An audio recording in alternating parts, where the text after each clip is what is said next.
નમસ્કાર. ક્યારે એવું બન્યું છે કે આપણે વિચારીએ કે અરે આટલા વર્ષો જૂના કોઈ લખાણમાં આપણી આજની સમસ્યાઓનો ઉકેલ હોઈ શકે? વેલ, આજે આપણે એવું જ કંઈક કરવા જઈ રહ્યા છીએ. આપણે અખંડ જ્યોતિના જુલાઈ 1952ના અંકમાં ડૂબકી મારીશું અને એ સમજવાનો પ્રયત્ન કરીશું કે એમાં એવું તે શું શાશ્વત જ્ઞાન છુપાયેલું છે. આજની દુનિયા જુઓ, ચારે બાજુ ઘોંઘાટ, શંકાઓ. આવા માહોલમાં દરેક જણ ક્યાંક ને ક્યાંક સાચી શાંતિ અને જીવનનો અર્થ શોધી રહ્યો છે. આ એક એવો સવાલ છે જે આપણા સૌને એકબીજા સાથે જોડે છે, ખરું ને? અને બસ આ જ સવાલ આપણને આજના વિશ્લેષણ તરફ દોરી જાય છે, જ્યાં આપણે તેના કેટલાક જવાબો શોધવાની કોશિશ કરીશું. તો ચાલો તૈયાર થઈ જઈએ. આ પ્રકાશનમાં જે જ્ઞાનરૂપી દીવાદાંડી છે ને, એને અનુસરીને આપણી આ યાત્રા શરૂ કરીએ. ચાલો જોઈએ કે તે આપણને આજના જીવનની જે ગૂંચવણો છે, જે પડકારો છે, એમાંથી કઈ રીતે રસ્તો બતાવે છે, પ્રકાશ તરફનો રસ્તો. આ અંકનો જે મુખ્ય લેખ છે એનું શીર્ષક જ કેટલું સુંદર છે, મંગલમય હો યહ પુણ્ય ઉદય. હવે આ ખાલી એક વાક્ય નથી, પણ એક ઊંડું આમંત્રણ છે. એક એવી સવારનું આમંત્રણ જે આધ્યાત્મિક જાગૃતિ લઈને આવે, આપણી અંદર પરિવર્તન લાવે અને એક નવી શુભ શરૂઆત કરાવે. આ લેખોમાં જે જ્ઞાન છુપાયેલું છે ને, એના દ્વારા આપણે એક સફર શરૂ કરીશું.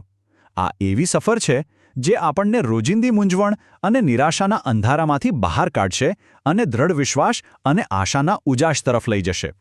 આજના પડકારો માટે એકદમ સ્પષ્ટ માર્ગદર્શન આપશે.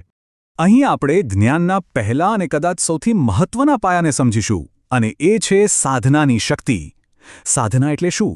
સાવ સરળ શબ્દોમાં શ્રદ્ધા અને શિસ્ત સાથે કરવામાં આવતો આધ્યાત્મિક અભ્યાસ. પણ એની તાકાત એટલી છે કે તે આખા જીવનને બદલી શકે છે. ખરેખર આ વિભાગનો જે મુખ્ય વિચાર છે એ તપસ્યા છે. અને સ્ત્રોત મુજબ તપસ્યા કે પછી શિસ્તબદ્ધ આધ્યાત્મિક મહેનત એ આત્મપરિવર્તન માટેનું એક જબરદસ્ત શક્તિશાળી સાધન છે. એ શિસ્ત અને સંયમથી પેદા થતી આપણી અંદરની પ્રચંડ શક્તિનું પ્રતીક છે. અને સૌથી મહત્વની વાત એ છે કે આ સ્ત્રોત કહે છે કે સાધના ફક્ત આધ્યાત્મિક વિકાસ માટે જ નથી. એનાથી જીવનમાં નક્કર અને સારા પરિણામો પણ મળે છે. જેમ કે આપણી સારી ઈચ્છાઓ પૂરી થાય, આપણી વાણીમાં શુદ્ધિ આવે, આપણો વ્યક્તિત્વ તેજસ્વી બને અને સેવાનો ભાવ જાગે. પણ આ આખી યાત્રા ફક્ત શ્રદ્ધા પર નથી ચાલતી. હવે આપણે બીજા પાયા તરફ આગળ વધીએ. આ એવો પાયો છે જે આધ્યાત્મિકતાને એકદમ વ્યવસ્થિત પદ્ધતિ તરીકે રજૂ કરે છે, જાણે આત્મસાક્ષાત્કારનું વિજ્ઞાન. એક એવો રસ્તો જેમાં તર્ક અને અનુભવ બંનેને સ્થાન છે.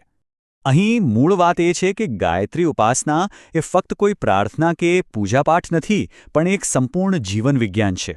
લેખના શીર્ષક પ્રમાણે જ તે જીવન જીવવાની એક વૈજ્ઞાનિક પદ્ધતિ છે જે વ્યક્તિના વિચારો, લાગણીઓ અને કર્મોમાં સકારાત્મક બદલાવ લાવી શકે છે.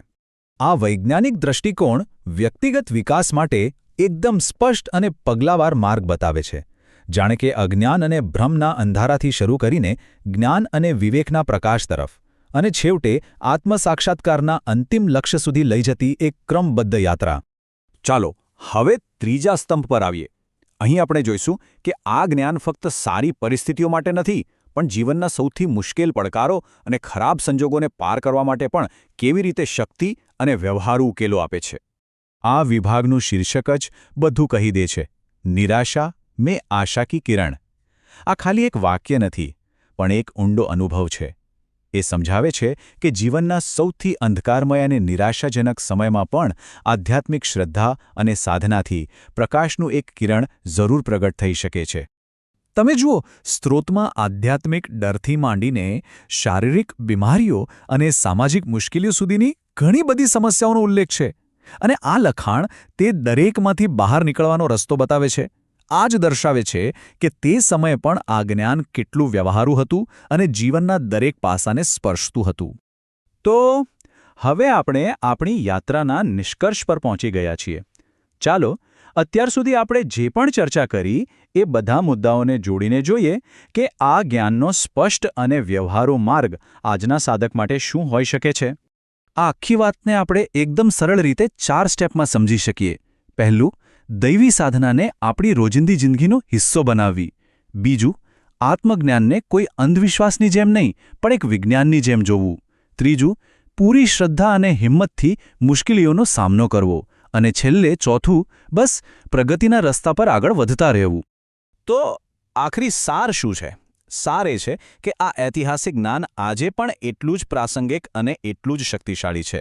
તે એક એવી માર્ગદર્શિકા છે જે સમયની સાથે જૂની નથી થતી અને આજના જટિલ જીવનમાં પણ આપણને સાચો રસ્તો બતાવી શકે છે અને આપણી અંદરની શક્તિનો અનુભવ કરાવી શકે છે. અને અંતે આપણા સૌ માટે એક વિચારવા જેવો પ્રશ્ન: આ જ્ઞાનના પ્રકાશને પોતાના જીવનમાં ઉગવા દેવા માટે સૌથી પહેલું કયું પગલું લઈ શકાય?